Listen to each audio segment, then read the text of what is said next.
Pam and Harry Carter always knew their son Dan was quirky, that something just wasn't right with him. As an infant, things just didn't sit right. Even though they knew that something was wrong, when the news came that their son had autism, it sent Pam and Harry into a state of shock. Like many other parents whose children faced the same diagnosis, they felt angry, scared, and uncertain about their son's future. To start with, it probably means you change a lot of your dreams and hopes for that child, is what you start at when you first give birth to this little baby and you're given the diagnosis of autism. Dan was diagnosed at 3.5. We didn't know what autism was, so we had a lot of learning to do. And yeah, back in those days, we're talking 20 years ago, autism was still relatively unknown disorder, and there wasn't a lot of help out there and there wasn't a lot of information, so it was a matter of doing lots of research and speaking to as many people as we could and just trying to find out what sort of future we could expect and what we could do to help Dan. Throughout Dan's life, huge changes were required to adapt to his needs.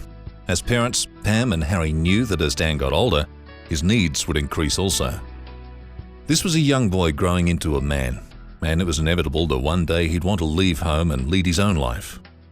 When a child gets a diagnosis quite early on, it involves the family being really hands-on with their treatment and therapies. And so as they progress into adulthood, it still really involves being quite linked into your family. And so a lot of adults with autism are still living at home and not in an independent situation.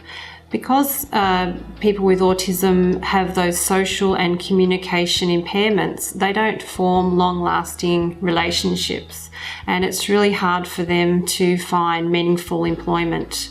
So a project like the Community Living Project is a really good one, because this allows people to be able to live quite independently from their families, and that feeling for them can be quite beneficial. Dan's always been quite confident and independent, probably from the age of 14. He was quite sure that he wanted to move out of home and live independently.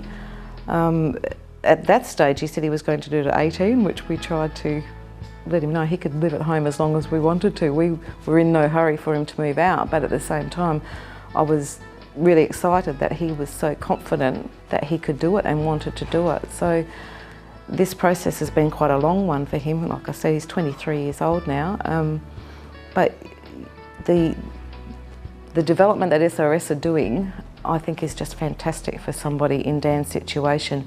Dan is quite capable at most things, but he does need support in a few areas. And SRS, I believe, are the first service that are actually doing these sort of developments. Dan will be in a townhouse on his own, which he's purchasing, but in the little village there's a group home at the back that will always have a support worker there that the kids that are living independently can tap into if they need to, and that for us as parents is we're willing to let him go into that situation, whereas I wouldn't be as comfortable moving him into a unit where he was on his own and there wasn't access to help if he needed it. Sunraysia Residential Services, a Mildura-based not-for-profit organisation, saw the need to accommodate the growing number of people with disabilities by constructing purpose-built accommodation housing. The initiative proved to be a first of its kind in regional Victoria. We are doing something unique here. It's not a model that a lot of other services have adopted, and generally if they are adopting it, they're doing it on a larger scale, which we feel takes it more back to an institutional style.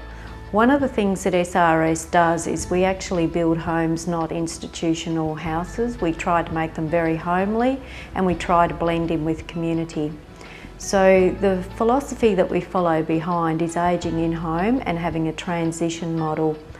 Therefore, if you move into the complex, you can either be living in an independent unit, and we have a house that has 24-hour support, so consequently you're getting support whilst living in your own home, having as much independence as you like, yet having the support if you require it as well. The project is absolutely brilliant because it's giving people with disabilities the opportunity to own their own property and to have the support there as well. Like, I don't own my own house, and it's something I dream of doing, and for Dan to be able to do that and to get home buyers loans and grants and everything that he needs, I think is absolutely brilliant.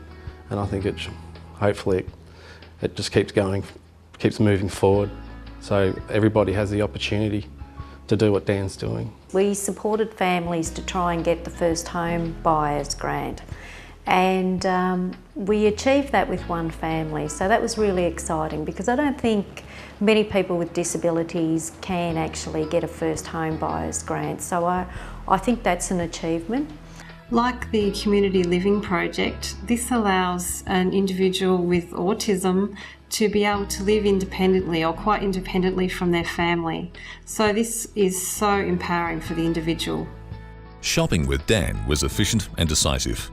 Dan knew exactly what he wanted: the colours, the texture, the style. Dan had been planning for the past years, and Dan either liked it or disliked it. This made selection straightforward and quick. What had taken SRS numerous hours selecting and debating colour and design, Dan nailed his selection in minutes. Plain like this, plain like this, plain like this, please. Dan was able to sit with his family and SRS staff to discuss his plans and decor for his new place. But Dan had his own view on the decor. A urinal for a toilet. A urinal for a toilet. I like to have black square fire alarms. Obviously his mum was there, who's a very nice lady, and guided him, otherwise Dan could have made some pretty outrageous decisions. But it's all been up to him. He's been guided and told like where we need to go and what paint we need to do and that, but he's made the basic decision, which I think is brilliant because it's his house. It's his money. He's the one who works and will be paying it back. So of course he should have every right to choose choose what he wants. And I just find it brilliant, absolutely brilliant. One of the things we've seen from people with disabilities moving into their own home, all of a sudden they've got a real purpose in life, and I think it's one of we all strive to have our own home and our own house, to just have that independence and freedom, and it's no different for a person with a disability. And you just see them blossom and grow when they move into their own home and they start to create this real homely area, and it's just fantastic. And the families are able to continue on being families, because family is about moving into different chapters and stages of life. The world, according to Dan, changed before his very eyes as the reality of moving into his new home became a visual certainty. Dan's life as it was became his past, as Dan was about to commence a new journey of discovery. He's just so excited. Every time something new happens, he's just the excitement in his face is absolutely brilliant, and it's just getting better and better each week. Though no breakthroughs appear likely to occur anytime soon, there is cause for hope. Community housing designs and models must continue to reflect everyday homes, which allow all the Dans to live their life to the fullest. It's not just about building houses, it's all about building homes that lend themselves to innovative service models which are sustainable. SRS would like to continue providing essential accommodation options for the families we support. SRS relies on securing funding, receiving donations from our community and philanthropists.